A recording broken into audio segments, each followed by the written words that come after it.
இந்த படம் வந்து இந்த படத்த பத்தி எழுதுன, பேசின எல்லாருமே தவறாம ஒரு விஷயத்த குறிப்பிட்டுட்டே இருக்காங்க. இது ஒரு இஸ்லாமிய வாழ்வை பதிவு செய்து, இஸ்லாமிய பின்புலத்த கொண்ட படம் அப்படின்றது.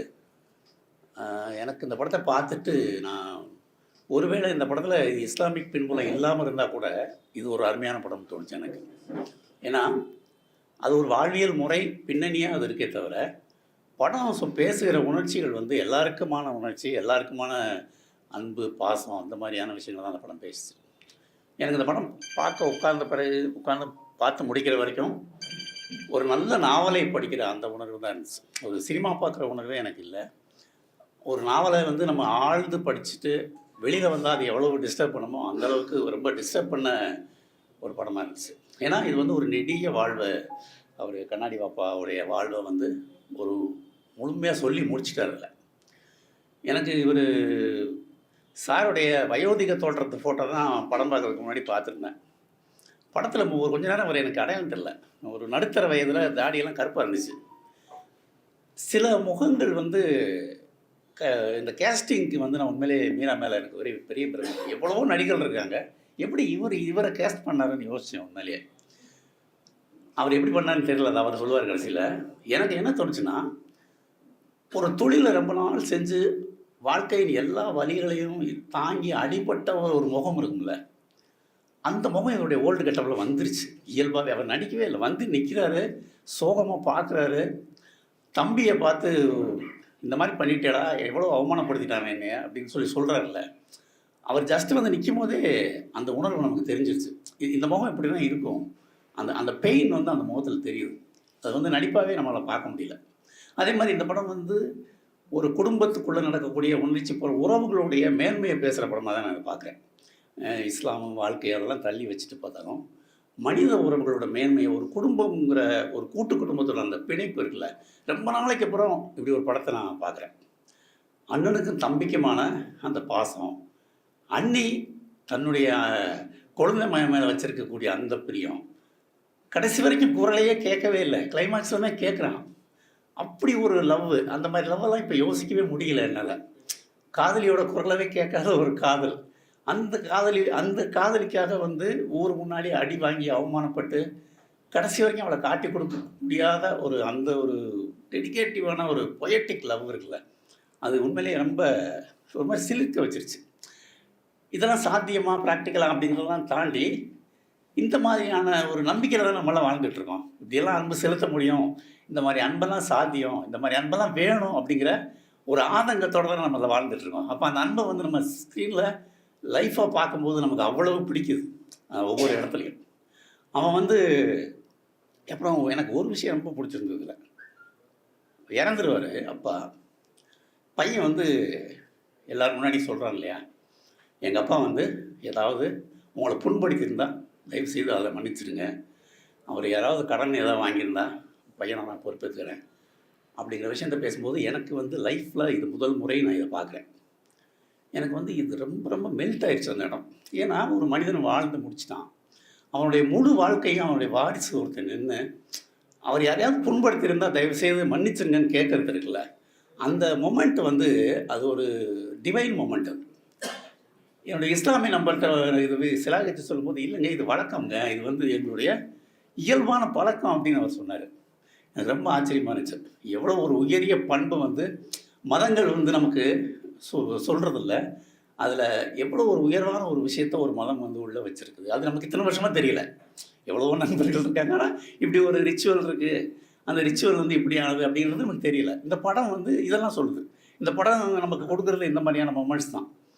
அப்புறம் இந்த படத்தில வர பெண்கள் இருக்காங்கல்ல, அதில இருக்க எல்லா பெண்களையும் வந்து நம்ம கொண்டாடணுங்கிற மாரி தான் இருக்கு. ஏன்னா, அவங்களுடைய லிமிட்டேஷன்ஸ் நமக்கு தெரியுது. ஆனா, அந்த லிமிட்டேஷன்ஸ்குள்ள அவங்க வெளிப்படுத்துற விதம் இருக்குல்ல, கிட்டத்தட்ட பல தமிழ் படங்கள்லயும், சீரியல்கள்லயும் நம்ம பார்க்குறதுக்கு வந்து தம்பி பொண்டாட்டி வில்லியா இருப்பான். நீங்க பார்த்துருப்பீங்க. தம்பி பொண்டாட்டினாலே வந்து அவன் வந்து குடும்பத்த பிரிக்கிறதுக்கு தான் வந்திருப்பான். எல்லா படங்கள்லயும். பீம்சிங்ல ஆரம்பிச்சு சிவாஜி, எஸ் வி ரங்கராவ் படம்னா, இந்த பெண்ணும் அப்படிதான் இருக்கா. என்னன்னா, அவ மேல தவறே கிடையாது. அந்த இடத்தில் வரக்கூடிய பெண் வந்து தன்னுடைய வாழ்க்கை வசதிகளுக்காக ஒரு ஸ்டெப்பு கணவன்கிட்ட தனக்கான உரிமை கோரல், அதெல்லாம் கேட்கவே செய்வாங்க. அது இயல்பு தானே. அவளை வெளியே வந்து நம்ம சமூகம் நினைக்க வைக்குது. இந்த பெண் பேசும்போது ஆரம்பத்தில் அப்படி இருக்கிறா. அப்புறம் அடாப்ட் ஆகி அந்த குடும்பத்தோடயே வாழ்றா. கடைசியில் வந்து அந்த தம்பி பையனுக்கு ஒரு கிரைசிஸ்க்கும் போது நகையெல்லாம் கொடுக்குறான். அப்போ அந்த வசனம் ரொம்ப நல்ல வசனம் அது. இல்லை ரொம்ப ஆசையாக அவர் வாங்கி கொடுத்தாரு, உங்களுக்கு ரொம்ப பிடிக்கும். ஏன் இதுதான் என்னுடைய சந்தோஷம்னு நீ நினைக்கிறியா அப்படிங்கிற அந்த கேள்வி இருக்குல்ல, அது உண்மையிலே பெண்களை நம்ம புரிஞ்சுக்கணும் அப்படிங்கிறதுக்கான ஒரு செருப்படி தான் அந்த கேள்வி. ஏன்னா அவங்களுடைய சந்தோஷம் என்னன்னு நிறைய பேருக்கு தெரியவே இல்லை. அவங்க செத்த பிறகு கூட தெரியாது. அவங்களுக்கு சந்தோஷன்றது அந்த நகைங்கிறது இல்லை. அவங்க நகைங்கிறது அவங்களுக்கு ஒரு செக்யூரிட்டி. ஆனால் அவங்களுடைய மகிழ்ச்சிங்கிறது என்ன? அந்த கணவனை அடிக்கடி பார்க்கணும், அவன் கூட பேசணும், அவனோட மொமெண்ட்ஸ் தான் அவங்களோட சந்தோஷம். அதை மீரா வந்து ஒரு அருமையான ஃபில்ம் மேக்கர்.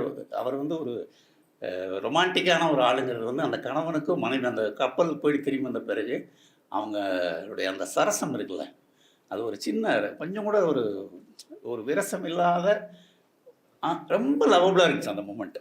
அவள் முதல்ல கோவிச்சுக்குவா, இவன் போய் அவளை வந்து அவளை சமாதானப்படுத்துவான், அவள் ஒரு சினுங்களோட இவங்க கூட பேசுவாள். அந்த இடம்லாம் வந்து ரொம்ப ரசித்து போய் பண்ணியிருந்தார். ரொம்ப நல்லா இருந்துச்சு அந்த இடம். வந்து உண்மையிலே இந்த மாதிரியான தருணங்கள் தான் இந்த படத்தை வந்து ரொம்ப முக்கியமான படம் நினைக்க வைக்குது. இந்த படம் வந்து இந்த மாதிரியான மொமெண்ட்ஸ், இந்த மாதிரியான உறவுகள், அதே மாதிரி சார் வந்து அவருடைய தம்பியை பார்த்து அதெல்லாம் வந்து ஹைலி ட்ராமா பண்ணுறாங்க நம்ம படங்களில். அண்ணே தம்பின்னு கட்டியெல்லாம் பிடிப்பாங்கல்ல, அதெல்லாம் இல்லை. ஆனால் அன்பு அவர் வெளிப்படுத்துகிறார். இப்போ வந்த அப்படின்னாலே அதுலேயே அன்பு இருக்குது. ஏன்னா ஒரு அண்ணனும் தம்பியும் அப்படின்னா அன்பு செலுத்த முடியும் நம்ம ஊரில். அது ரொம்ப இயல்பாக இப்படி தான் நடக்குது, இதுதான் இயல்பு.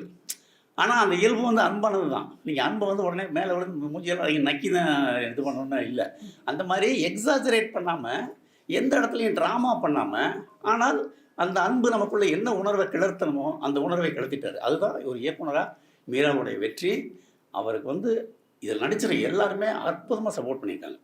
அந்த ஹீரோலேருந்து சார்லேருந்து அந்த பெண் கதாபாத்திரங்கள் நடித்தவங்க, அவங்கள எனக்கு தெரிஞ்ச சில மூஞ்சியெல்லாம் தென்பட்டுச்சு. அவங்களாம் பிரமாதமாக நடிச்சிருந்தாங்க. அந்த மாதிரியான அருமையான இதில் யாருமே வந்து சுமார்னே சொல்ல முடியாது. அப்படி ஒரு அற்புதமான ஒரு டீமை வச்சு அழகான ஒரு படத்தை கொடுத்தது. ஒரு லைஃபு, ஒரு சினிமா மாதிரியான இலக்கியம் மாதிரியான விஷயங்கள் வந்து நமக்கு அதுலேருந்து நம்ம எதை தேடி நம்ம அங்கே போகிறோம், எதுக்காக ஒரு புத்தகத்தை படிக்கிறோம், எதுக்காக ஒரு படத்தை பார்க்குறோம்னா நம்மளை நம்ம ரிஃபைன் பண்ணிக்கிறதுக்கு தான் நான் பார்க்குறதா நான் நினைக்கிறேன். நம்ம என்டர்டெயின்மெண்ட்லாம் தாண்டி ஒரு படமும் ஒரு ஒரு இலக்கியமும் என்ன ரிஃபைன் பண்ணிக்கிறதுக்கான மொமெண்ட்ஸ் அதுக்குள்ளே வச்சிருந்துச்சுன்னா அது மிகச்சிறந்த படம். இந்த உலக திரைப்படம், அந்த படம், கலைப்படம் அதெல்லாம் இல்லை.